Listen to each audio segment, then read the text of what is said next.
for joining us today in this online international roundtable on education, children's rights, and the Sustainable Development Goals in celebration of International Day of Education. My name is Odette Lara. I am the Program Manager for the Voices of Future Generations Children's Initiatives. I'll be serving as a Zoom moderator today, so I'll remain behind the scenes. And now I'll hand over to my colleague Ella, who will introduce herself. Good morning, good afternoon, good evening, depending on your time zones. My name is Guarianes Martinez, or Ella. I am the Program Coordinator for the Voices of Future Generations Children's Initiative. We are now pleased to welcome and introduce one of our guests of honor, Advocate Wayne Guarianes Williams, who will give today's opening remarks. Advocate Wayne Guarianes Williams is a Plains Cree 60 Scoop survivor from Treaty 6, the Musqueam First Nation in Saskatchewan. A distinguished leader and advocate in Indigenous legal and economic affairs, Wayne is the Chief Executive Officer of the National 60 Scoop Healing Foundation of Canada. He is chair of the International Intertribal Trade and Investment Organization, principal director of Indigenous Sovereign Trade Consultancy, and senior lawyer and principal director at Garwell Law Professional Corporation. He has served in various leadership roles and has been recognized with several awards, including the 2019 Excellence in Aboriginal Relations Award from the Canadian Council for Aboriginal Business, the 2020 Queen's University Alumni Award, and the 2021 International Legal Specialist in Peace, Justice, and Governance Award from the Center for International Sustainable Development Law. He also received the 2022 Senior Legal Fellow designation from CISDL and the 2024 Sidney J. Picker Award from the Canada-United States Law Institute. Additionally, he was honored with the HRS Ryan Law Alumni Award of Distinction from Queen's University and the Oklahoma Supreme Court Sovereignty Symposium Medallion for outstanding contributions to Indigenous legal issues. Welcome, Advocate Guarianes Williams, and you may begin when you're ready. Thank you. Hello, Kanse. Voices of Future Generation Leadership Council members, Elder Sanderson, who's my mom, hi Mom, Goodwill Youth Ambassadors, authors, dignitaries, ladies and gentlemen, greetings to you one and all. My name's Wayne Guarianes Williams, and I'm speaking here today as the representative of the National 60 Scoop Healing Foundation of Canada, a proud sponsor of the Voices of Future Generations. Now, the National 60 Scoop Healing Foundation of Canada came into existence in 2019 as a result of a negotiated class action settlement for 60 Scoop survivors. And for some of you who don't understand it, the term 60 Scoop refers to the government's practice between around the years 1951 and to 1991 of the removal by the state of Indigenous babies and children without consent of their parents from their Indigenous homes. Now, these stolen Indigenous babies and children were either placed in foster care or adopted in non-Indigenous homes, or even worse still, left without family care and forced to grow up in child welfare institutions. Now, the National 60 Scoop Healing Foundation of Canada is an independent charity incorporated under the Not-for-Profit Corporations Act of Canada with a mandate to serve all survivors of the 60 Scoop, Métis, Inuit status, non-status, First Nations in every region of Canada from sea to sea to sea. And the vision of the foundation is to ensure that the 60 Scoop have a community filled with healing, wellness, and to educate the world about the survivors' experience and histories. The foundation believes that meaningful policy change and societal transformation is best brought about through education, collective innovation, creativity, and advocacy, including community building and engagement through various media, but especially through education. We've learned that this 60 Scoop equivalent of stealing Indigenous babies and placing them into non-Indigenous homes have happened around the world, in not only Canada, the United States, Australia, New Zealand, Belgium, Ukraine, Denmark, to name a few.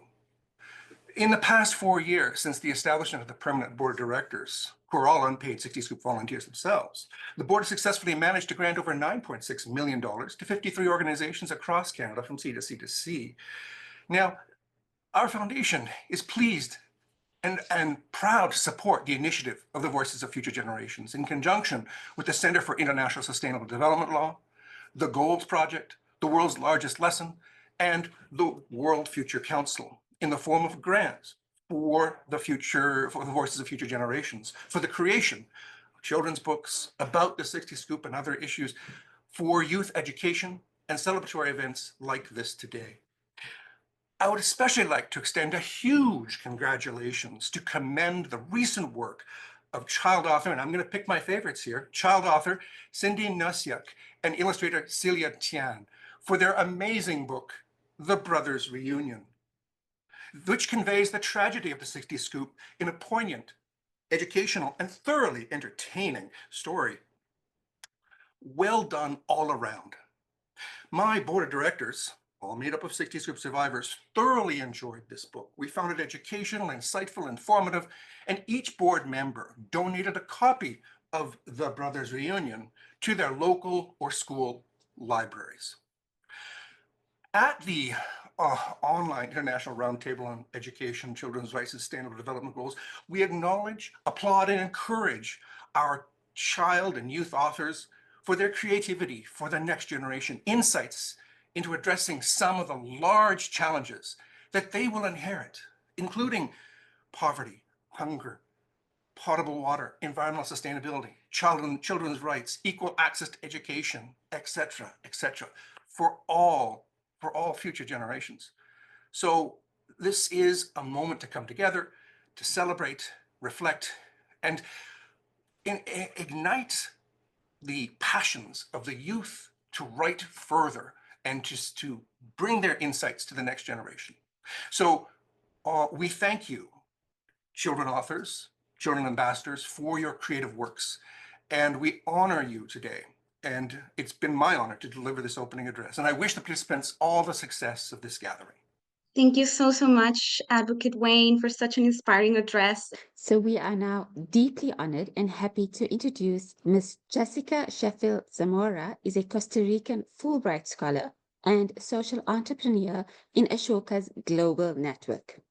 With a master's in natural resources management and a bachelor's in marine biology, she has over 20 years of experience at the intersection of education and the environment. She founded the Guardians of Nature movement and co-founded Del Mar Academy, an ecolab school in Nosara, Costa Rica. Jessica was the driving force behind the National Sustainable Homes Initiative, authored the environmental children's series, The Guardian of Nature, and has written various op-ed articles on human-environment interactions. She was also a speaker at TEDx Pura Vida Education 2023. Living in Guanacaste, Costa Rica, she works to inspire a Guardians of Nature movement through the education system in collaboration with the government, private sector, and civil society. A very warm welcome to you, Jessica. You may begin whenever you are ready. Thank you very much. And it is such an honor to be here with so many people that care about children, about nature, and about our future. I want to start by talking about education systems, because education systems embrace hundreds of millions of children in our youth.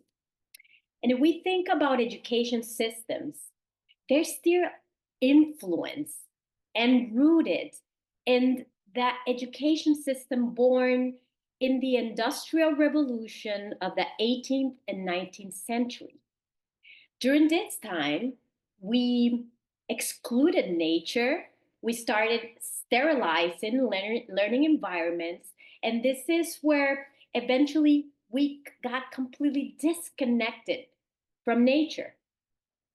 So if you think about right now, our triple planetary crisis of pollution, biodiversity loss, and climate are all rooted in this kind of system that disconnected us to nature. Just to give you some statistics, scientists tell us that we're going to have more plastic than fish in the oceans by 2050. And this is just the tip of the iceberg, because we know there's a lot more pollution than just plastics. And we have lost 69% of the world vertebrates since 1970 when we started monitoring. And we've all experienced the tragedies of the extreme weather events, including here where I live. We've been experiencing a lot of flooding and suffering for people. And this same environmental crisis is shadowed with the health crisis that a lot of children and youth and adults are experiencing. Physical health problems, mental health problems, and it is just a shadow of our broken health, both environment and us physically, because we are connected to nature. So as the world has gone more and more towards technology and artificial intelligence, we need to switch that pendulum to also come back to the intelligence in nature. Nature is infinite wisely, and it operates under certain principles. For example, we know that in nature, everything is interconnected and interdependent. And when you think of our education system and you think of different subjects being taught and how little they interconnect to understand how I can use what I learned in a language to tie with science. Nature also teaches how biodiversity is one of its principles or pillars. And if you think of our education systems, in many places, we filled our schools with concrete and asphalt. And there's very little biodiversity there, not only natural, but also we exclude ideas and different perspectives. So this idea of this principle of nature is also essential. Another principle is collaboration. Scientists now know that innovation in the natural world is underpinned by collaboration and not competition. So, how do we bring this principle of true collaboration to our education system? Another one is regeneration. Nature regenerates itself. Costa Rica lost its forests between 1940 and 1970. We cut almost half of our forests. And in less time that we cut them, we brought them back. And now we have 5% of the world's biodiversity because nature is able to regenerate on itself. Like our bodies, if we give them time and space and rest, our health will regenerate. We also have nature showing us the circularity of nature. Nature circulates all its waste, unlike humans. We're the only species that creates waste because we see nature as a place where we take things and where we dispose. And ultimately, another principle of nature is its resilience and adaptation. How do we continue to be resilient and to adapt? And this kind of work and how to bring nature and how to bring well-being is what we're working right now with the Costa Rican Ministry of Education. We have a public-private partnership since 2019, and we're working not only with the Costa Rican Ministry of Education, we're working with the private businesses. So Costa Rica can become a model to the world. How can we change education systems to serve the well-being of children, to serve the well-being of youth, and to serve the well-being of societies? How can we expect societies to change if children cannot experience this when they step into a school, when they step into where they're being educated?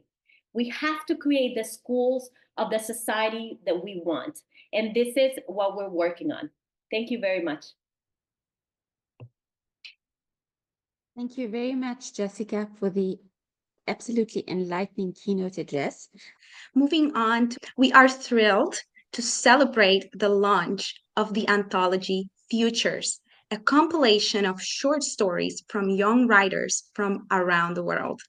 This anthology includes 28 short stories written by talented young authors from around the world, covering a wide range of perspectives on climate change and the Sustainable Development Goals. Now, I am pleased to invite Master Nico Roman, editor of Futures, to take the stage and officially launch this important anthology. But first, it is my honor to introduce this young leader to all of you. Nico is Vice Chair of the Global Youth Council for Science, Law, and Sustainability, a young historian, geographer, a climate activist. He is editor of the blog nicosnaturalworld.org, a founding co-chair of Cambridge Schools Eco Council, and an active leader in the Sustainability Society of Winchester College, where he is a scholar. Nico is also a UN Child Ambassador for the Sustainable Development Goals with the UNESCO Voices of Future Generations Children's Initiative, and an award-winning young author whose stories are published in the Lune Spark anthologies, winning first place in the world for 2022. A laureate of the UK Young Environmentalist and the Cambridgeshire Inspirational Young Stars Environmental Awards, Nico enjoys drama, music, kayaking, and speaking up for nature. Welcome, Nico. You may begin when you're ready. Thank you and hello.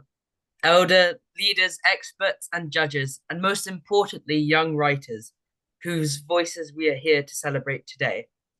I am very happy to join you today in this inspiring roundtable to celebrate the release of our very first Futures anthology, a powerful collection of award-winning stories by young advocates who are not only passionate about our writing, but also deeply concerned about the challenges that shape our world.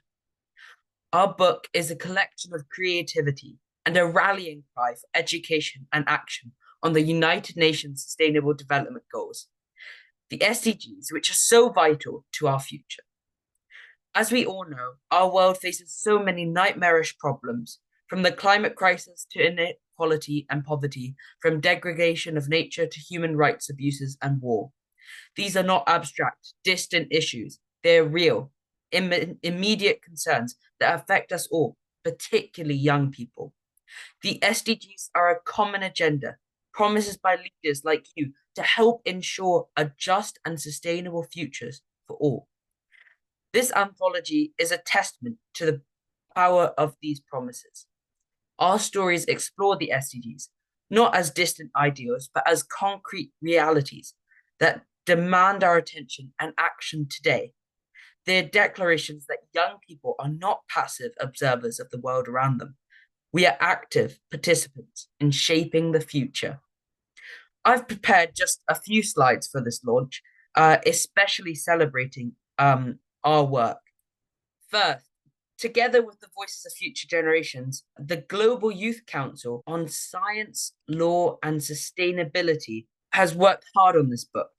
As a brief introduction, the aims of the Global Youth Council is to advance the voices and views of young people by developing youth skills, capacities, and capabilities, and to enable youth to participate in global debates and the society as responsible and engaged voices for future generations.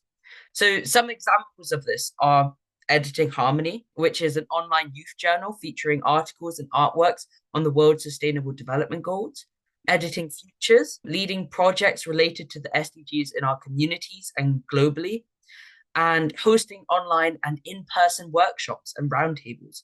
And we also work in social media outreach, raising awareness, trying to have meetings with decision makers on decisions which concern youth globally and locally.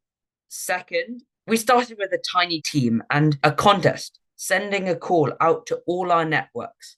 So on the screen, you can see kind of our call from the website, and I just thought I would display that we got over 200 amazing stories from over 60 countries. It was really, really amazing to see. Third, I'd like to especially thank patient and hardworking judges who had difficult tasks of reviewing and selecting the winning stories. They also helped with polishing them off. So I'd like to just quickly introduce them. We have Professor Pamela Toala Sambo, Professor Freya Batens, Professor Julie Smith, Mr. Alistair Hemphrey, Professor Marie-Claire Cadonha-Sega, Miss Ella Martinez, Mr. Max Lee, and Dr. Odette Lara Morales. I'm now very happy to declare Futures launched.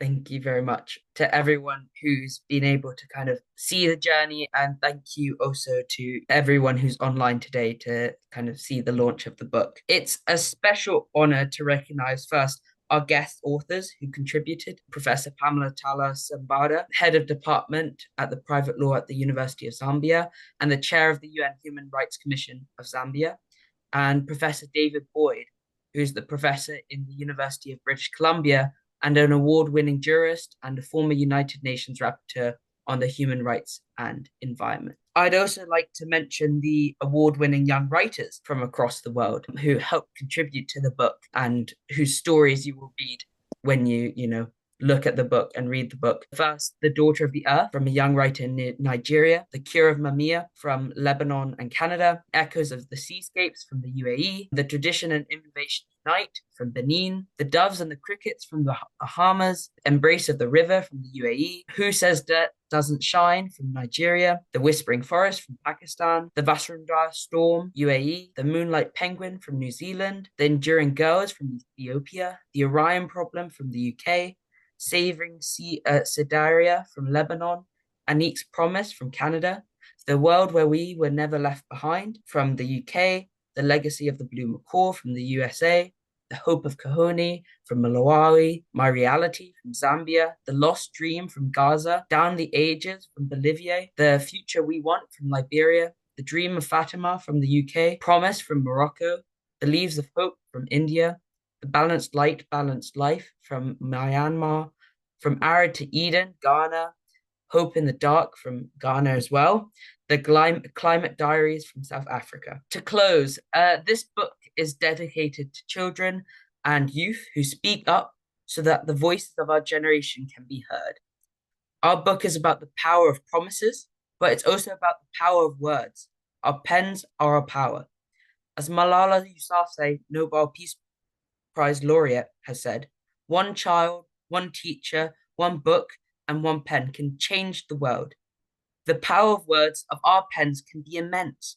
Stories can spark movements, change hearts and minds, and inspire us to act. The writings in this anthology carry that power. The young writers featured on these pages have used our words and our pens to inspire, to challenge, and to call for change.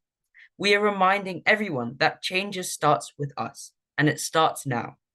As we celebrate the release of this book, I hope all of you will download it for free or buy it from our Amazon page to read with open hearts and determined spirits. Thank you to our judges, our team, and especially to Phoebe and Renee at Steiner Graphics. And thank you also to each and every writer who contributed to this anthology. And for everyone reading our new book, remember the change we need begins with us. Let the voice within these pages inspire you to take action, whether that means changes in our own lives or getting involved in the broader struggle for a more just and sustainable world. Thank you. Thank you, Nico, and congratulations again to you and to all the young authors from across the globe who contributed to this beautiful anthology. So it is a pleasure to introduce the Roundtable on Education, Children's Rights, and the Sustainable Development Goals. The discussion will be chaired by Professor Marie-Claire Cordonier-Seger and Advocate Nishan Gunasekera. Professor Marie-Claire Cordonier-Seger is a world-leading scholar and jurist in the field of sustainable development law and governance. She serves as chair in sustainable development law and policy in the University of Cambridge, where she is also law fellow, director of studies, and program director in Lucy Cavendish College. Further, as senior director of the Center for International Sustainable Development Law,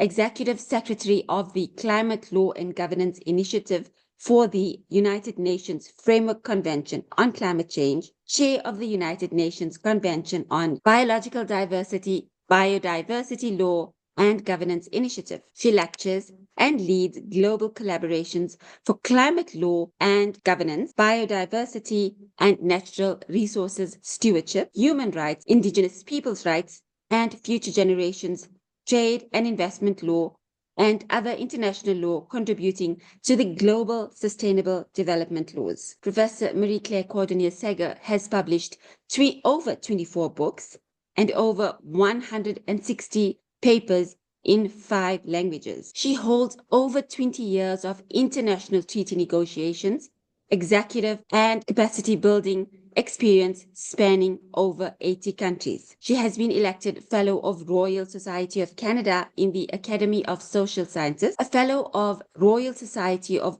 the Arts in the United Kingdom, and laureate of the prestigious His Excellency Judge Christopher Gregory Weeramantry International Justice Award, the Justitia Fundamentum Regnorum, and the Leverhulme Trust Visiting Professorship of the University of Cambridge for the 2020 to 2022, among other international honors. Advocate Nishan Gunasekera is an international lawyer, educationist, leadership coach, facilitator, and environmentalist from Sri Lanka. He is committed to bringing communities together for environmental protection, healing, and conservation through the use of intergenerational, holistic, and experiential learning. He is currently a visiting fellow at the Raoul Wallenberg Institute of Human Rights and Humanitarian Law in Lund,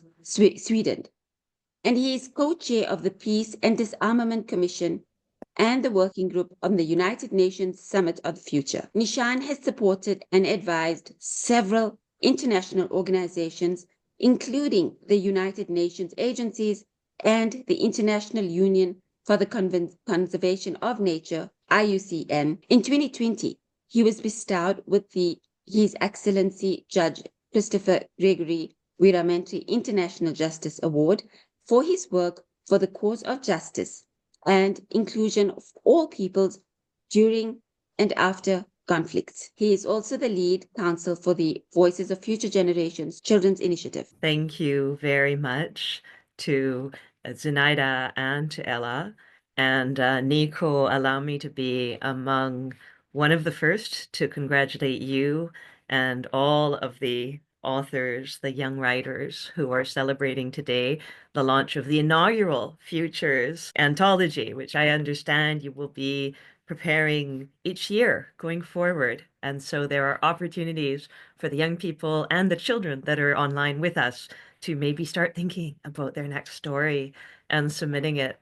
I'd also like to especially recognize Elder Philomen and thank her for her prayer, and also recognize that we're joined online by not just Wayne, who has been such a strong and heartfelt and passionate advocate and supporter of all of the children and youth that are working together to get their voices heard, but also the judges from the contest. And I can see Professor Pamela Tawela Sambo, who also kindly presented one of the prefaces, who is here and will be joining us for the roundtable. And I also understand that Baroness Julie Smith is here and kindly, while she's in the middle of editing another very important publication, she is still joining us today as well.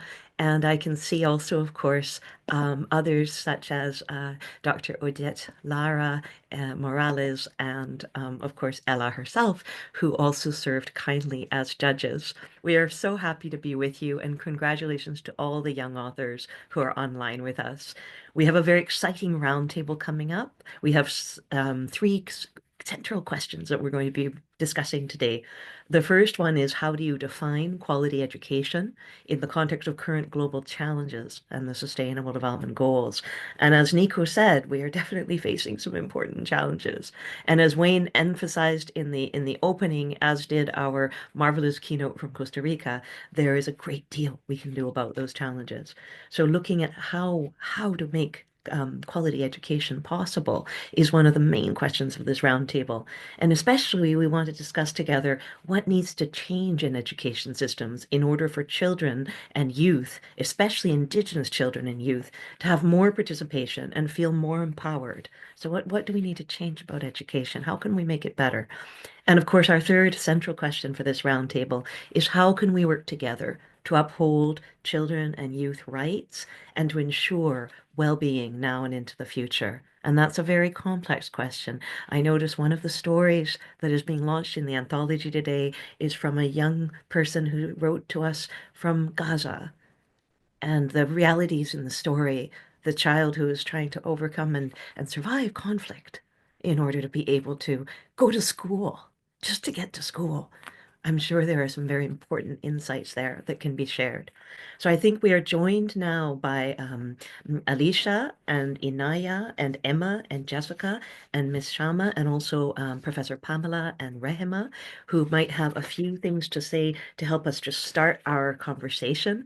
And I can see Professor Damilola Olawuyi, my co-author of a textbook that will be coming out soon, and the co-chair of the International Law Association's new Sustainable Development Goals Committee, as well as vice chair of the ILA.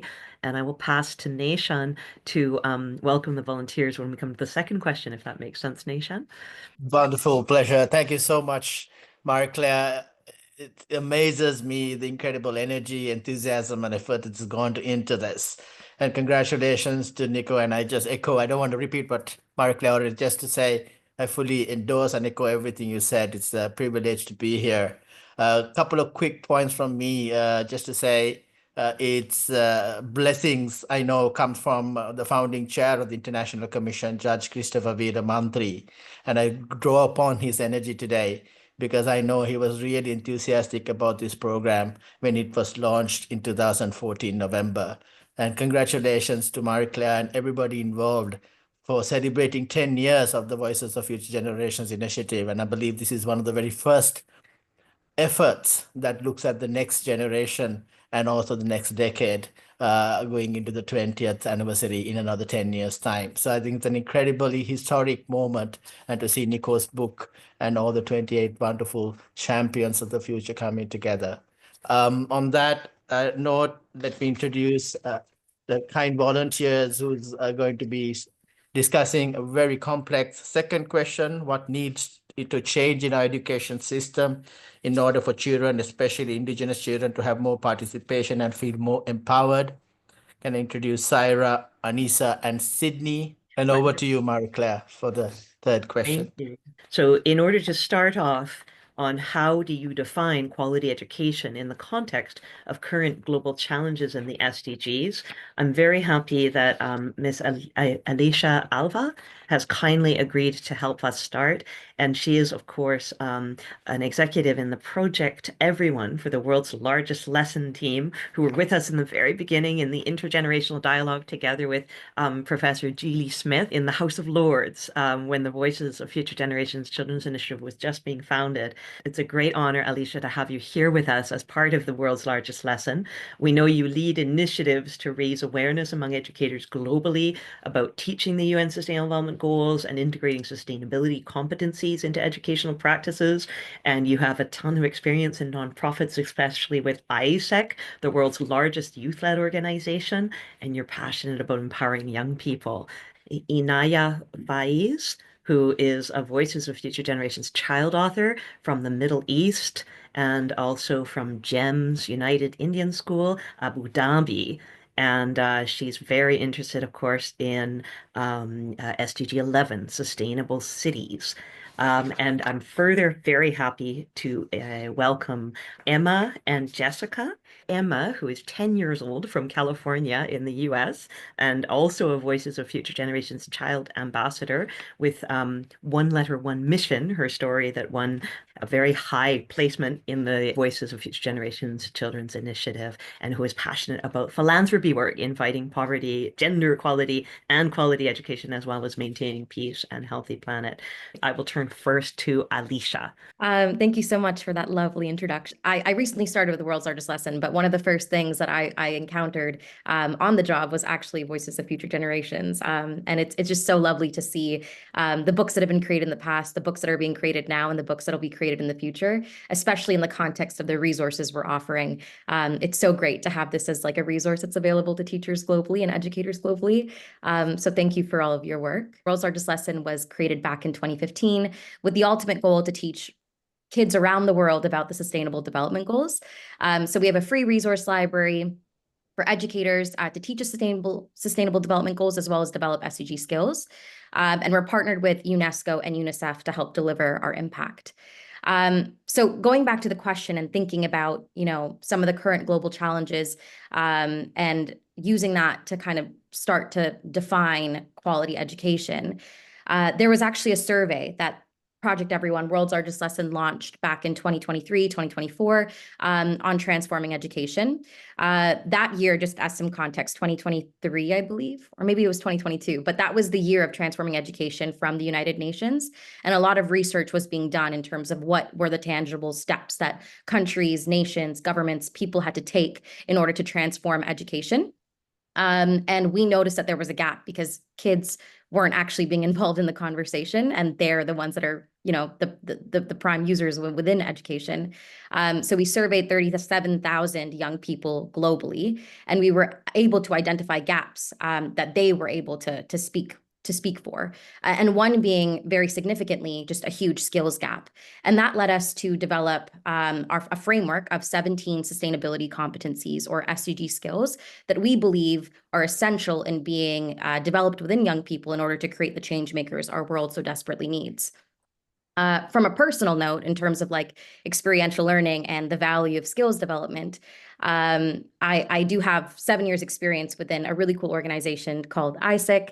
And it was really amazing because it was a completely youth-led organization. Everyone within the organization, from the local to the global level, are all below the ages of 30. And that allowed me to have a lot of leadership experiences and allowed me to develop skills like resilience, adaptability, and increase my cultural intelligence.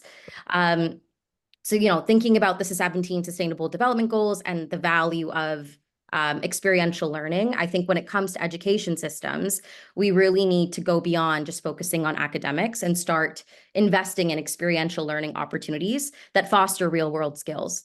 And then also, when we're thinking about this investment in opportunities, going even further and making sure that these opportunities are very inclusive and equitable so that they empower all children, especially children within marginalized and Indigenous communities, so that everyone can feel represented and capable of driving change.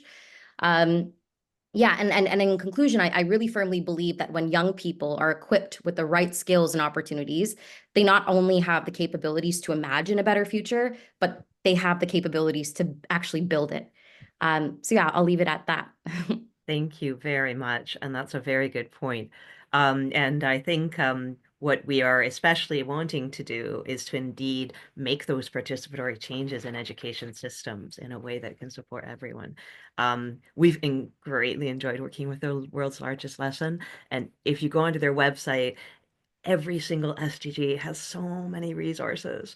And I remember with the children's books, there's now, more than 26 children's books online, and they all deal with the most important SDGs that the Voices child authors wanted to write about. And we were stuck with, do we put them all in quality education in SDG 4, or do we put them in each SDG that the child cared about when they were writing about it? Of course, we asked our welcoming and kind partners from the World's Largest Lesson, and they said, let's do both. So that was the solution. And that's exactly the spirit that we sort of seek. So I'm going to turn next to Inaya. And then I'd also like to just ask, given that the question is, how do we move forward on climate quality education? I will ask Professor Pamela and Professor Julie, who are online and served as judges, if they would like to say a few words. But first, I'll turn to Inaya. Please go ahead. So, hello everyone. My name is Inaya, and I'm really happy to be here and a part of this roundtable. As we all know, quality education, as the name suggests, refers to learning offered with all the necessary resources a student needs. And it helps them to utilize this education, especially for their future. Current global challenges are a hindrance to achieving such standards of education in many underprivileged parts of society. And with the urge of unprecedented challenges coming with the socioeconomic tragedies that are plaguing our world, coupled with climate change, I think education systems would be greatly helped with developments that allow children to see themselves as making a difference in these challenges. So quality education in today's context could also be defined with opportunities presented to students to speak up about these issues. And a great example is VUFGCI, because ultimately they are the voices of the generations to come, and their perspectives are laced with creativity and can allow us to think differently and for the better. And awareness is a crucial part of education. And I believe the adoption of campaigns for the goals, when laced with the curriculum, can allow students to gain the knowledge they need to speak up with confidence. And the idea of it becomes more natural to them in a way which helps them find their place in advocating themselves. And of course, there are the physical challenges of unavailable resources in parts of developing countries. And I think partnership and cooperation between governments and state authorities and organizations can allow this to change. And consequences that are influenced by climate change can allow dislocation, which is one of the major issues, and the lack of safe education. So I think in places that are facing extensive damage, relocation must be smoothened out for them in a way where children don't have to lose their learning. Very, very good points, Inaya. Thank you very much. And I'll turn to Baroness Julie Smith of Newnham and then to Professor Pamela Tawala-Sambo if you have a few ideas about what we really mean by quality education after those stories that you read as judges. Thank you. First of all, I would like to say how immensely impressed I was reading the stories, that there was almost none that I thought, oh, I don't think we want this, that it was a really difficult choice because all of the stories had something compelling and really did send important messages about the SDGs. So I think that was really inspiring, and I hope people who read the book are going equally to find them inspiring. One of the things that we were talking about a couple of days ago in the House of Lords, so that's the part of Parliament where I sit, was about reading and the importance of libraries in schools. And that was about the UK. But towards the end, somebody said, we shouldn't just be inspiring people to read, we need to inspire people to write as well.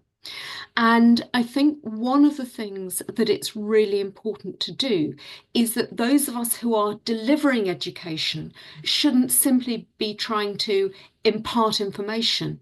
What we need to be doing is inspiring people to want to go out and to write, to read, to communicate, to use the skills in every way possible.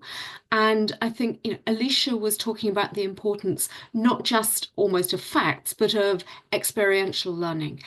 And Inaya made the really important point about allowing children to know they can make a difference. And I think that is something that as teachers, we need to be doing a lot more about. So I mostly teach university age students, 18 and onwards.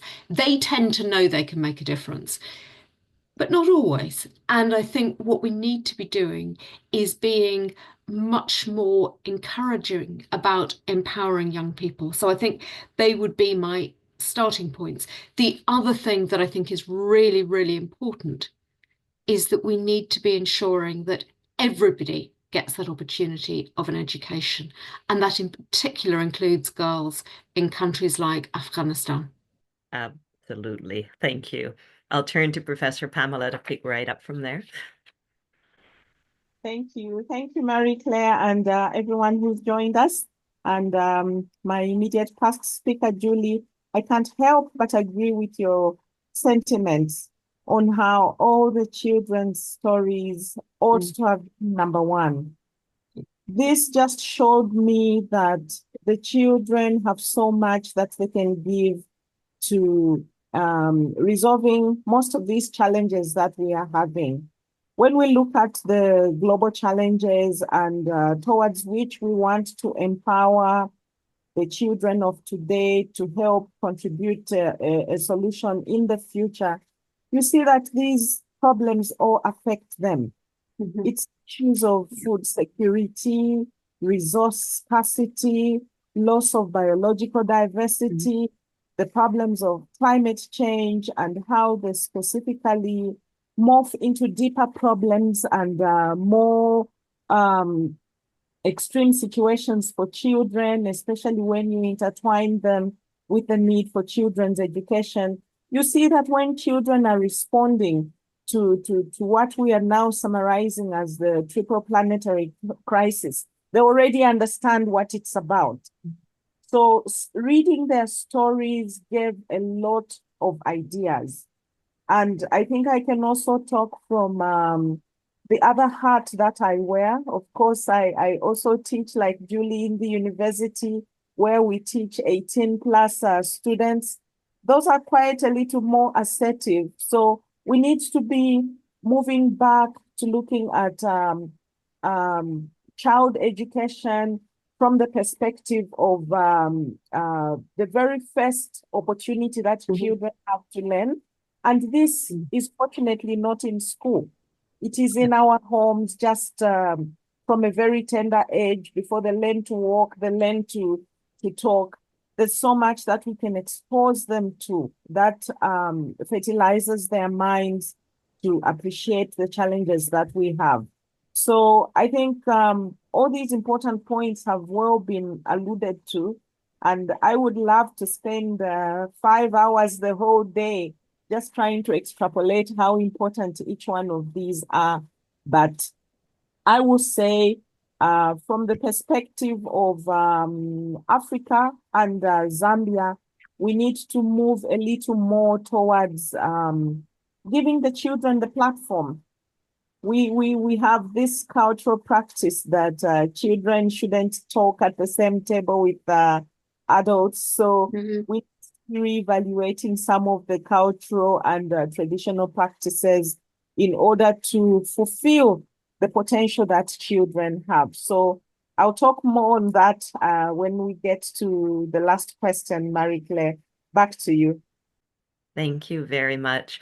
And I think you're right that it's that same tradition of children should be seen but not heard, and sometimes not even allowed to be seen, is also something that we've faced all over the world. And I remember even in the negotiations on the Commission on Resources and the Environment in British Columbia on Canada's west coast on Vancouver Island, where I was raised, when the youth organized and joined the resources roundtable, the decision-making roundtable, we told everyone that we were not okay with the clear cutting. We were not okay with shutting out the Indigenous people who had been stewards of the ancient temperate rainforests. We were not okay with the way things were being done.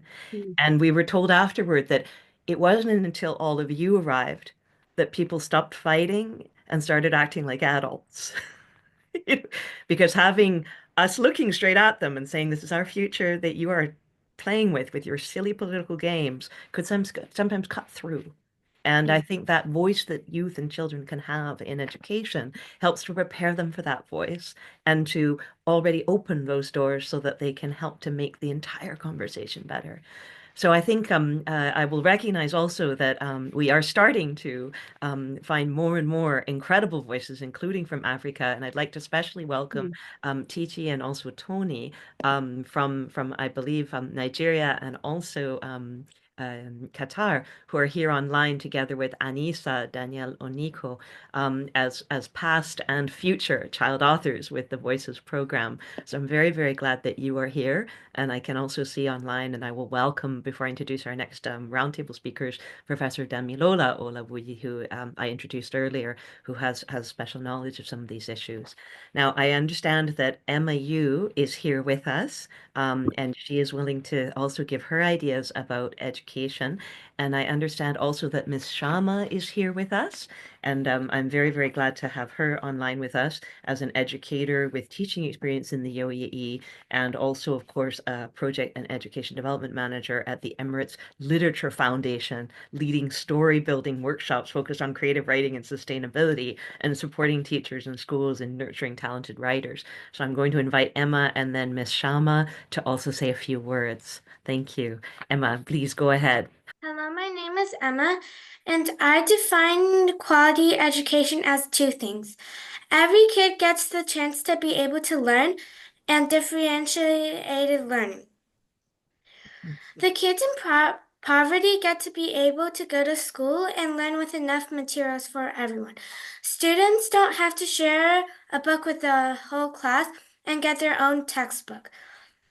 So when they write notes in the margin, they won't get mixed up by other kids' notes. And differentiated learning. Every kid learns at their own pace. Kids that are struggling in specific school subjects can catch up on that subject, and kids that are advanced in a specific school subject don't have to waste time relearning things they already know. Very good. Thank you, Emma. That's an excellent definition. And it takes into account both, engagement, participation, fighting poverty, but also equity and justice. I'm going to turn to Ms. Shama if she can give us a few more ideas from her view. Thank you so much. Now, there can be so many factors that we could attribute to quality education. I've narrowed them down to 3 key components. I think the first being really important, that education should be accessible and inclusive. And when I say that, I mean that, it is about equal opportunities. It's about bridging the gaps with, mindful and strategic resource development. And I was reading a lot of literature related to this, and I feel that a great example for that would be, Kenya's digital literacy program, where children in rural areas are provided with laptops and with tablets, to address this lack of access to technology, which in today's world would be like a significant barrier to education in the digital age. Likewise, if you read UNESCO's program on education for development, it is a global program that runs with schools where they encourage, sustainability to be added to the curriculum in a way that, a child in another country, in another school is able to address issues such as climate action, is able to understand how to conserve resources and just build these sustainable habits. So we're really equipping children with the knowledge and the tools to build a more sustainable future for themselves. And so I guess what having access to education and, being a part of the problem-solving process does for children is really it creates the space for ownership and a shared purpose. And if we want our children or our next generation of children to really grow up to become contributing adults, then it's really important to get them in conversation about their future. The second thing which I feel really contributes is, as someone pointed out, skills development. And when we talk about skills development, since most of us are related to education, I know that we can list it out as like critical thinking, problem solving, creativity, building a sense of curiosity, collaboration. But in a sense, when we provide content to our children to build these skills, it should be content that really sparks meaningful conversations. And what meaningful conversations do for children is that they build this understanding of deep, listening and empathy. And so to create that space where, you understand that with the current global challenges at hand, it's important to be open to differing perspectives. And this creates an air of like respectful exchange of learning where both parties feel, valued and they feel like they've been heard and maybe even inspired to think and take action. So teaching children to, build relationships on empathy and gives them, a space to identify their place and value in society, but at the same time also understand that how that placement and that value is contributing to the world around them. So you might be the most creative person in the classroom, or you might be the most critical thinker in the classroom, but how does that thinking and creativity impact others around you? So we're all in this together, really. It's all about making those connections. And finally, I'd wrap it up with understanding that, quality education is all student-centric. And so in the end, it's all about making, intelligent decisions and choices. And here is where I feel us adults, teachers, and parents really play a very key role. How do you get your children to make those wise choices, to make those informed decisions? So I guess it would be about allowing them to make their mistakes and learn from their mistakes. And so I guess I would say quality education is not just about teaching sustainability. It's about, addressing it as a core value in their life. Thank you very much for your time. No, I absolutely agree with you. And thank you. Those are all very, very important insights. I'm going to turn to Nishan to combine the next 2 questions. Thank you very much, Marie-Claire. Fascinating.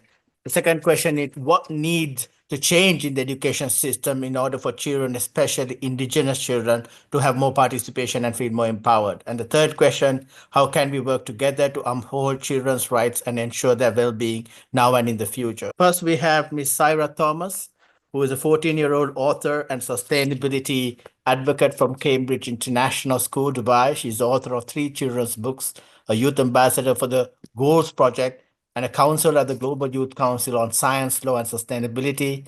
Syra also serves on the editorial board of Harmony Journal. And then we have Anissa Daniel Oniko from Nigeria, but currently living in Dubai, UAE, with her family. Hi, Anissa. She is the Voice of Future Generations Youth Ambassador and the author of 3 books. Her debut book, Double of A for Adventure, made it to the long list for the Nigeria Prize for Literature. Incredible. The largest literature prize in Africa. This made her the youngest person to be on the long list for the prize. She is also a senior editor and contributor for the Harmony Journal and a member of the Global Youth Council on Science, Law, and Sustainability. And Miss Sydney Winter Nisoyok. She's an Indigenous child author of the Voices for Future Generations initiative. She belongs to the Nisga'a and Haisla nations and is passionate about learning. Her awareness around the history of Indigenous people and the rights of the child has inspired her to write her own story, as the Sixties scoop has had a direct impact on her family. She wants to inspire Indigenous young people to advocate for their rights and the rights of their communities and to be a beacon of hope and light for older and younger generations. Welcome, Sydney.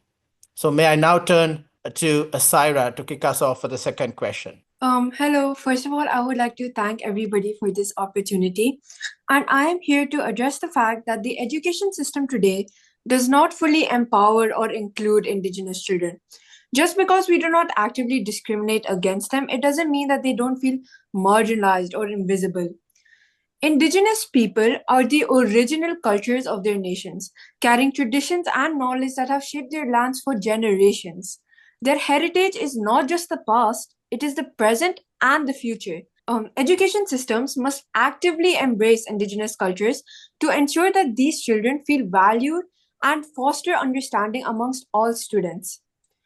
First of all, our curriculum must be inclusive. Indigenous knowledge, languages, and traditions should be an integral part of what every child learns. Seeing their culture reflected in education empowers Indigenous children to contribute and to lead, while fostering respect amongst non-Indigenous students.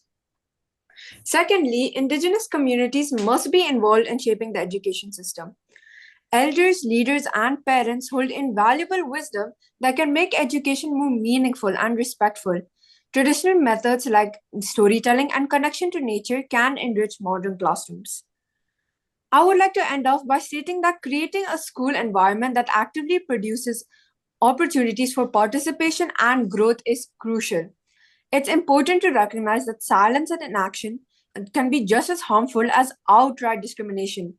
A truly representative education system benefits not only Indigenous children, but society as a whole by celebrating diversity and ensuring every voice is heard. Incredible wisdom, Syra. I mean, so many points, but I'll pick the very first one, which is so important, that Indigenous communities hold the cultures for past, present, and future. And in fact, this needs to seep into every education system now and in the future if we are to really reconnect with Mother Nature.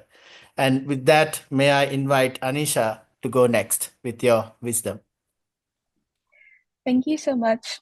I'd like to begin with greetings and a thank you to all of our wonderful speakers. And thank you to Syra. And I'd also like to congratulate Nico on his tireless work on the Futures Anthology, as well as all involved judges and young authors. To answer the question, I think it's very important to recognize the ways the educational system has failed children, especially Indigenous children, in order to fix it and make it more useful, inclusive, and empowering. There exists in the school system Western hegemony. For example, we may learn about the history of American, Canadian, maybe Australian settlers, as well as heroes of the exploration age, but the same attention is not given to Indigenous heroes, leaders, and experiences. For Indigenous children to feel empowered at school, their histories and identities must be represented and taught truthfully and richly. This education should be absent of racist savior rhetoric. It's also important for schoolrooms to expand course offerings that will present widespread relevance. At so many schools, including several of mine, we could only choose French, German, Spanish, maybe Chinese as our language options. Indigenous languages and non-European languages often aren't present as course offerings in public school or exist at a premium in private schools. Indigenous children should be able to see their languages taught in schools, especially and specifically schools in their localities. Finally, and this is something that Ms. Zamora addressed, our school systems often center competitively individualistic trajectories, which discourage communal and practical participation in learning. This is something the UN Department of Economic and Social Affairs writes about in the subsection Education under their mandated areas. To fix this, learning should encompass an understanding that a schoolroom is not a collection of children fighting for the best grade. We perhaps need to de-emphasize scoreboard rhetoric, which is often anathema to those who live more communally. Fixing this mindset could incentivize participation in learning for its own sake, which would help all children. Wonderful, Anisha. Thank you. Language equality and bringing the importance of cultural wisdom within languages, because languages connect us to nature, and removing that from the system and moving beyond the current status of decolonizing is absolutely critical if you're really serious about looking at the future of education. Now, Sydney, over to you. It's wonderful to see you again. Hello, my name is Sydney Neshak. I'm from the Nisga'a and Haisla Nation in Canada, British Columbia. There are things that can be changed in our education systems in order for children, especially Indigenous children, to participate more and feel empowered within the education system.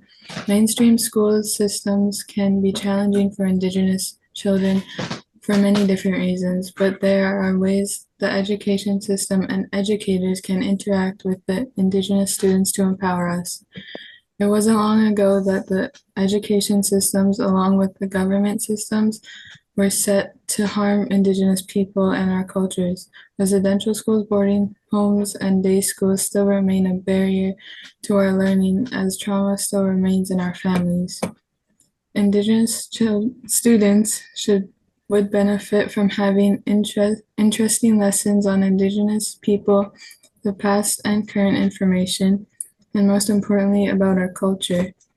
It is also important to understand the different learning styles of the children and have more interactive lessons based on the child's learning style. And they also learn more and can understand more. And to have inclusion of Indigenous families and community members, to include families in special events, for the schools to honor special events and dates that recognize Indigenous peoples. It would be good to have Indigenous youth take lead in roles in these events to empower them and have a voice to honor their people. I attend school that was built by my grandparents and other elders that have passed on. Their goal was to have our own school in our community where we don't have to leave our community to attend school, and that we can also learn our culture and language in a safe environment. It is important for all children to feel safe and participate and to feel empowered to do more in the education system. Educators need to ensure that there are equal opportunities for Indigenous children. That might mean creating new groups, adding to existing groups to create welcoming and engaging programs. We need to be given more opportunities to grow as young leaders, given the education and information to create better choices and have more opportunities, and to have that one person that believes in us. I had a teacher that believed in me. That's why I have all these opportunities to participate in these discussions. Thank you very much, Sydney. Always wonderful to listen to you. To kind of have special events that recognizes one's Indigenous culture is so important in this day and age, to really understand that there are even different calendars and the way we even look at time. I think that is very important, and you highlight this, and thank you for bringing this to us. Moving on to question 3 in order. First, Ms. Rehema Kibugi, who is a gold award-winning child author in the UN Voices of Future Generations initiative. Her story, The Children Who Saved the Mangroves, speaks about the importance of mangroves for us in her story, as well as her advocacy and writing Rehema hopes to inspire the children in Kenya, Africa, and further to speak about important matters through stories for even more children to read and enjoy. Welcome again, Rehema. So nice to see you. And then we have a wonderful elder, Professor Damiloli Olowuyi, who is an international lawyer, policy advisor, author, professor of law, and recognized expert in human rights, energy, and environmental law. He holds the UNESCO Chair on Environmental Law and Sustainable Development at Hamad bin Khalifa University School of Law, is Vice Chair of the International Law Association, and was awarded the rank of Senior Advocate of Nigeria, SAN, for his outstanding contributions to legal scholarship and jurisprudence. Lovely to see you again, Professor Damilola. And we have Mr. Hagob Dervishian. Hagob has over 17 years of experience in education and well-being, with a strong background in teaching, leadership, and STEAM education, holding a degree in biochemistry and diploma in education. He has served in various key roles, including science advisor and high school director. Since 2019, Hagob has been the project manager for Voices of Future Generations and Education Initiative at the Emirates Literary Foundation, focusing on empowering children, promoting sustainability, and advocating for children's rights and well-being. His leadership continues to inspire educators and students alike. Next, we have Master Zachary Fatali. Zachary is an 11-year-old from Ottawa, Ontario. He is an avid reader who seizes every opportunity to learn about history, geography, and science. After winning second place in the Voices of Future Generations Child Initiative Story Contest for North America, he became a UN Child Ambassador for the SDGs. He believes that literature and a love of reading are the keys to quality education, passionate about advocating for children's rights and raising public awareness about climate change. We also have Professor Pamela and Jessica. Could we please invite Rehema to set us off on the question, how can we work together to uphold children's rights and ensure their well-being now and in the future? Rehema, over to you.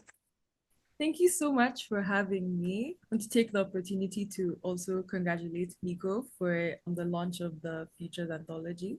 So to answer this question, I think we can work together by ensuring that children are first aware of their rights. I remember when I was little, I was exposed, or they showed us the UN Convention on the Rights of the Child, and this gave me the confidence to be well aware of my rights and express what issues I'm passionate about through knowing that my rights protect me. So the right exposure to the right resources, even the launch of the anthology today, that's the kind of resources we want the future generations to be looking at, so that they're able to transfer that knowledge to the future generations, and so on and so forth. We need to ensure that they know that their well-being aligns with their rights, so that they're able to voice the issues they're passionate about. If you know your rights, you already know that you have a voice and your own opinion on well-being and your rights matter. So you should spread the word. I see this all the time. Spread the word. Tell your friends about the issues you're passionate about, whether they align with your rights, with the SDGs, and just not be afraid to voice your opinion, because it matters. The time is now to speak up. We running out of time. I sat down and recently realized that Generation Beta is coming soon. We don't have time, so we really need to inspire the upcoming generations to spread the same message. Thank you very much, Rehema. Indeed, knowing your rights is the power, and that is one key way to ensure not only protect yourself, but those who are around you, but also advocate for what is important for children. So, Professor Damilola. Thank you very much. And let me also congratulate Nico for such a fantastic job. I think it's going to be on the recommended list for my students. So this is really awesome. Congratulations. Well, 2 points can be made. One is the need to introduce entrepreneurship while teaching issues of environment, because one of the most potent things about young people is their innovation. And I respect that when I see young people. So the ability to then take that innovation and commercialize it and use it to solve the problems facing the world, zero hunger, issues of environment, they all need innovation. And I think when we look at how talented this generation is, they can really be at the forefront of solving these problems if they understand that entrepreneurship. So I think that would be the first point. The second point is the need to introduce history while teaching environmental issues. One of the worst things that has happened in many countries is that some of the terrible governments deleted history, teaching of history from the curriculum. So children really don't know who the role model for environmental activism is. The likes of Wangari Maathai, who took it all the way and became, a Nobel laureate, won the Nobel Prize. The likes of Ken Saro-Wiwa, who fought for environmental protection. During the military rule in Nigeria, they deleted history. So I grew up not knowing some of these things. Of course, so as a senior advocate, I've been advocating for the replacement of history back into teaching. And just last 2 weeks, the Nigerian president agreed to introduce history back into secondary school education. I think that would be a turning point. In many parts of the world, we see how children don't know the history of those they can look up to. With what I've seen today, I see some of the kids here winning Nobel Prizes if they are mentored correctly. So I think that would be a very wonderful thing for us to do if we are to create the right incentives and opportunities for these children, the next generation, to do even better than us in saving the planet. I'll leave it at that. Thank you very much. Thank you very much. I couldn't agree with you more on the importance of history, knowing where I come from, which is Sri Lanka, and almost 30 years of war we've had, and the rewriting of history is absolutely critical, both at the nation state, but also for the world. Mr. Hagop, over to you. Thank you. To be honest, I've seen firsthand how empowering kids to tell their own stories about their dreams, challenges, and solutions can make a huge difference. And actually, about the first point, listening to the children and to the kids, because their voices matter. We need to create this safe space, the safe environment where they can express, where they can feel comfortable, so they share their ideas. They're actively shaping their realities and the dreams and the life which they would love to live in. Now, of course, initiatives like Voices of Future Generations show that kids have really amazing solutions and they have incredibly, they are creative. Emphasizing their voices, we are not just only honoring their rights, but also we are nurturing them to be the leaders of tomorrow. Now, as being an educator and being in the school, managing before and as well teaching, I know that it is more action-based teaching and learning we need. It's because the education is not only related to the books and related to the classroom, but it should go much behind that. So where we teach children resilience, we teach them emotional intelligence, and as well how to be a global citizen. And as well, teaching about empathy, sustainability, critical thinking, we are equipped them to tackle challenges like inequality, climate change, mental health, ensuring their well-being for now and as well future. Like going back to the classroom and teaching them some simple exercises like mindful breathing, some mindful movements, reading inspiring book, journaling their feelings, all of them, it's not just activities. They are actually tools. They help them to self-regulate, help them for their emotional growth, for their mental clarity. Because we need to remember, if we achieve SDG 3, we are actually achieving all the other goals. When we have a happy child, we have a better community, we have a better learning, and we have a better tomorrow. So let's remember that children, they deserve to dream and they deserve to create their realities and to shape their dreams and the future. And our job as educators and perhaps as leaders to help them to achieve these goals and to create this vision and turn it into reality. So we can ensure always their well-being for now and as well for the future. And this is something which we have to always to focus on. Thank you so much. Thank you very much, Hagop. There were incredible comments. What the world would be if you had the skills to listen properly. And now, Zachary, over to you. I think that we can work together to ensure the well-being of children by empowering kids to love reading.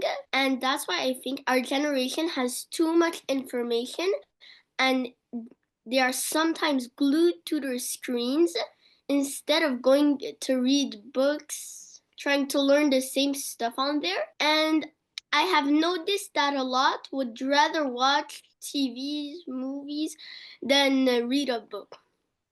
I am not saying that videos are bad. Me too, I like them. But it becomes problematic when you just stay glued on your screen 24/7.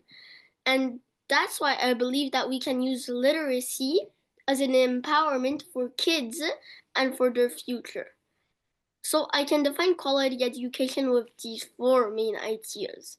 Literacy as empowerment, making kids to think critically, inclusive access to reading, and making reading a lifelong skill. So for literacy as empowerment, we're in a world with facing so many technological and societal change, and literacy equips children with the tools to access information, advocate for the rights, and understand complex global issues like climate change, inequality, and health, well-being, and good health. For making kids to think critically, we have to make them read diverse material fast so that they can think critically. As students read texts about social justice, sustainability, and other SDGs, they develop the ability to engage with and the challenges, ideas, laying the foundations for active, informed citizenship. And third, for quality education to be meaningful, it must be accessible. Children around the world, especially in marginalized areas, need literacy resources, whether through books, digital platforms, or community literacy programs. Without foundational reading skills, achieving the SDGs becomes significantly harder. I had the chance to visit some schools for college next year and noticed that unfortunately kids with no means don't necessarily have access to the best schools. We need to democratize education. And reading as a lifelong skill doesn't only serve academic purposes, but nurtures a habit of a lifelong learning.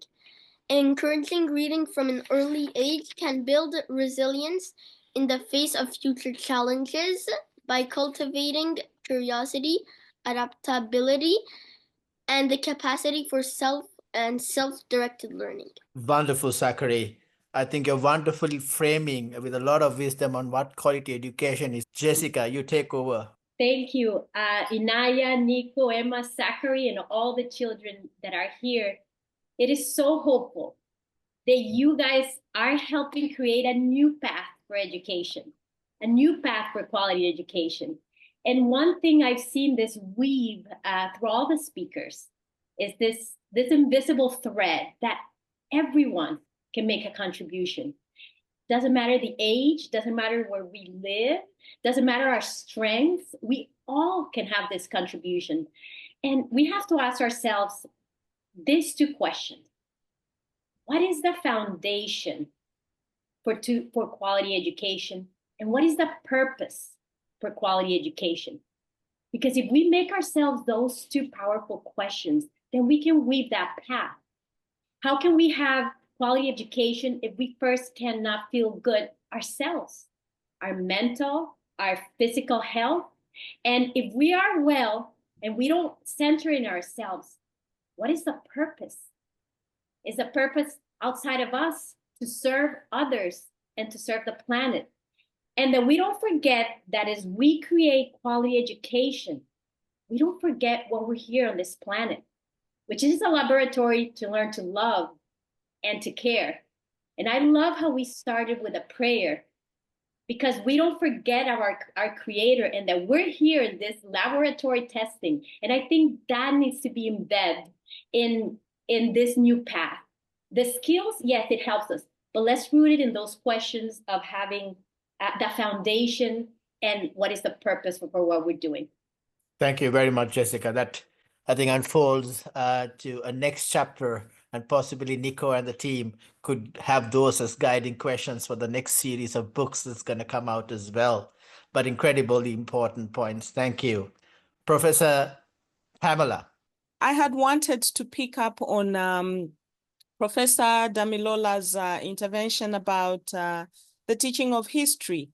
And I think that is also important because it infuses what I talked about, our traditional and cultural perspectives in the different countries. And I could speak more authoritatively in the case of Zambia, because these are on record as having helped the environmental conservation move, and no doubt could help with today's global challenges. So I add on to that point. I would like to talk about an important aspect of how the scourge of war and displacement is really detracting from education before we even talk about quality education. I've seen a few questions online with the specific issue of what is happening around Ethiopia, Sudan, but outside Africa as well, we have challenges in the Gaza, in Afghanistan, and several other war-torn areas of the world. How are we looking at it through the lens of ensuring that there is the right to education? And remember, we are not just talking about education. We are talking about quality education. And today's theme, when we look at it, it's trying to merge all these technological advancements into making education quality.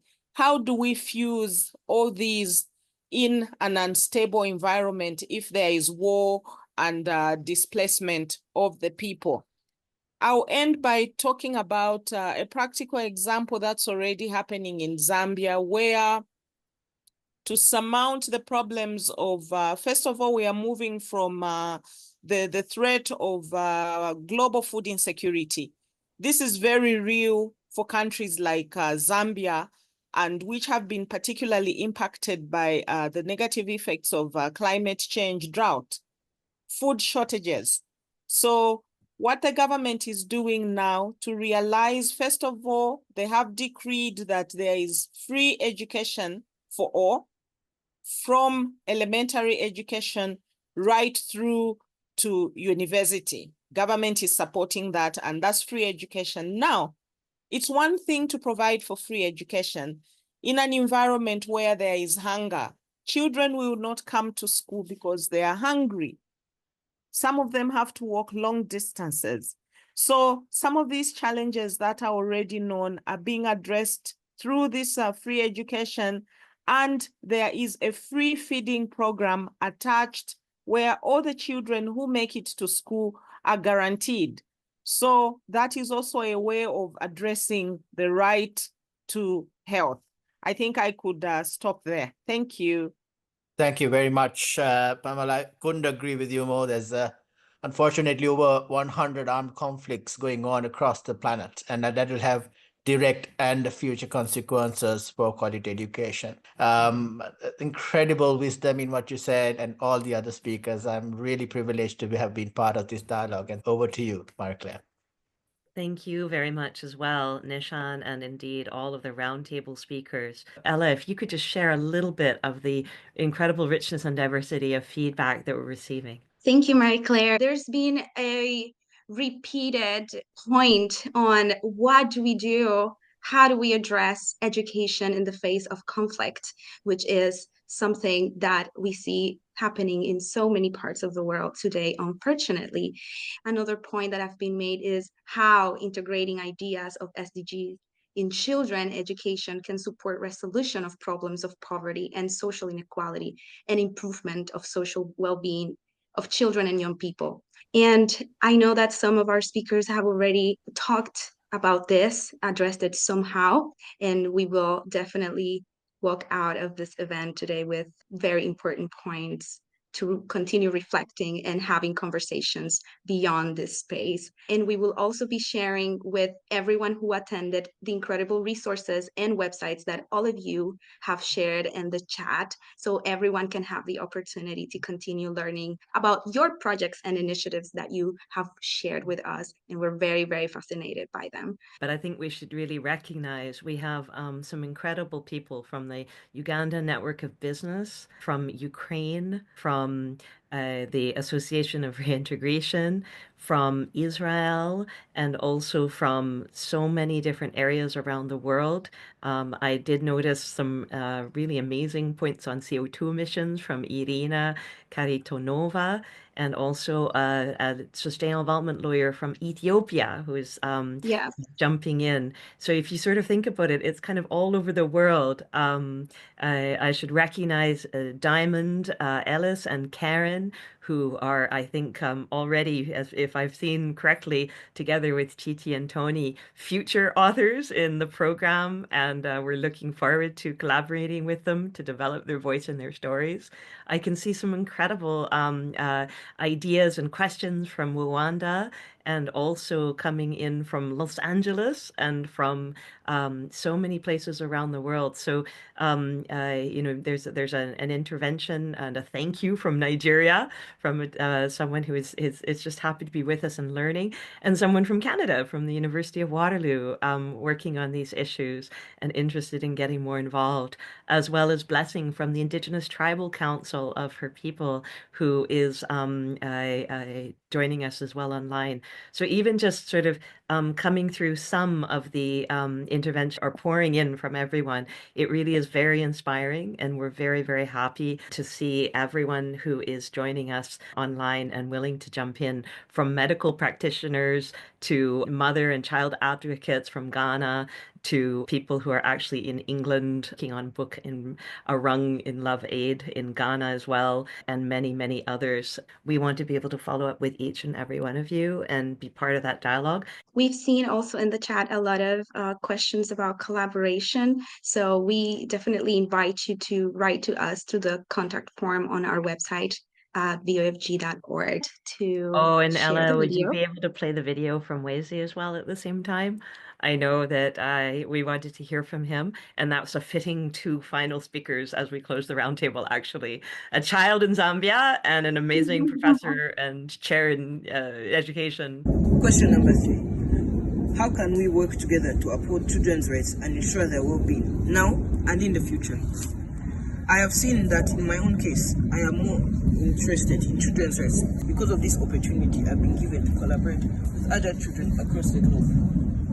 The sharing of ideas across the culture and geographical borders has taught me the values of all human beings, and especially my fellow children. Such collaboration can only bring more children to participate if policies are drawn up to form partnerships between and among governments, NGOs, businesses, and communities, with enhanced children participation in decision-making and planning. Children are able to contribute more effectively. It is also important to safeguard the national and international digital spaces, as well as workplaces, leisure, and lecturate programs. To close, we want to introduce Professor Anne Skelton. Is an internationally recognized child rights expert and professor of law at Leiden University, with over 30 years of experience in child law in South Africa. She contributed to key legislation like the Child Justice Act and the Children's Act, and member of the UN Committee on the Rights of the Child. She also holds the UNESCO Chair on Education Law at the University of Pretoria. Professor Skelton has published widely and received numerous awards, including the Honorary World Children's Prize and the Juvenile Justice Without Borders Award. She advocates for children's rights globally. Greetings to everyone participating in this online international roundtable on education, children's rights, and SDGs. The International Day of Education is a great opportunity for us to reflect on the transformative power of education and its vital role in building a better, more sustainable and peaceful world. The theme of this roundtable, Education for Peace and Sustainability, reminds us of education's profound capacity to shape not only individual lives, but also the future of our planet and even the harmony of our global community. At its core, education is the foundation of progress. It equips children with the knowledge, skills, and values that they need to be able to participate in finding solutions to the challenges of our time, matters such as climate change, social inequalities, and conflicts that divide nations and communities. But more than just a vehicle for learning, education can also serve as a bridge that connects diverse cultures, fostering empathy, collaboration, and respect for one another. The Convention on the Rights of the Child, I think, sums this up perfectly in Article 29, which says that education is directed towards the preparation of the child for responsible life in a free society in the spirit of understanding, peace, tolerance, equality of sexes, and friendship among all peoples, ethnic, national, and religious groups, and persons of Indigenous origin. And I don't think this is naive. I believe this is what we should be doing. Peace and education go together. Education sows the seeds of peace by teaching children to embrace diversity, to resolve conflicts peacefully, and to recognize the value of every individual's voice. When we educate children about the importance of human rights and tolerance and coexistence, we're actively creating the conditions for enduring peace. On sustainability, well, the pressing environmental crises of today demand a generation that's not only aware of, but also committed to protecting our planet. Education for sustainability empowers children to understand the interconnectedness of the environment, the economy, and society. It equips them with tools to innovate, advocate, and implement solutions that will secure a clean, healthy, and sustainable environment. Education for sustainability is about nurturing a mindset that preserves the environment, not just in the present, but for the enjoyment of future generations.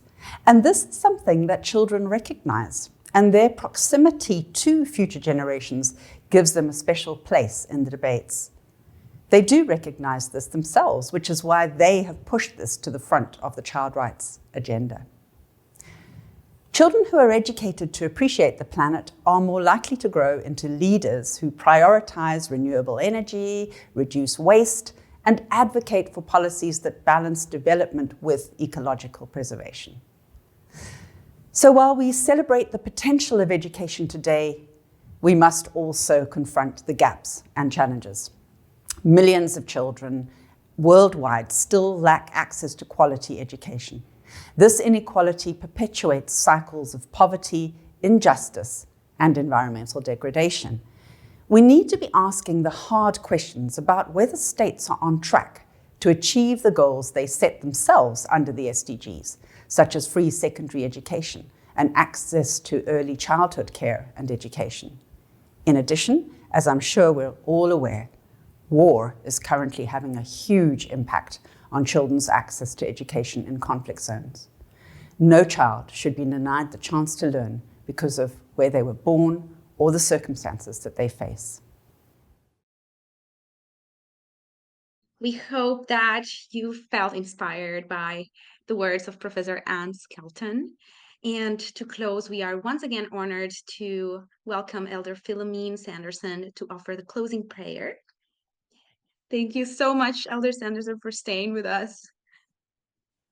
Thank you. We want to thank our partners, the National Sixties Scoop Healing Foundation, the Emirates Literature Foundation, the World Future Council, the world's largest lesson, and to all our speakers, chairs, moderators, and participants worldwide for making this event so special. Thank you. We also want to invite you to explore the Voices of Future Generations children's book series. All the books in the series are written by incredible child authors from across the world and are wonderful educational resources to start conversations on children's rights and the SDGs.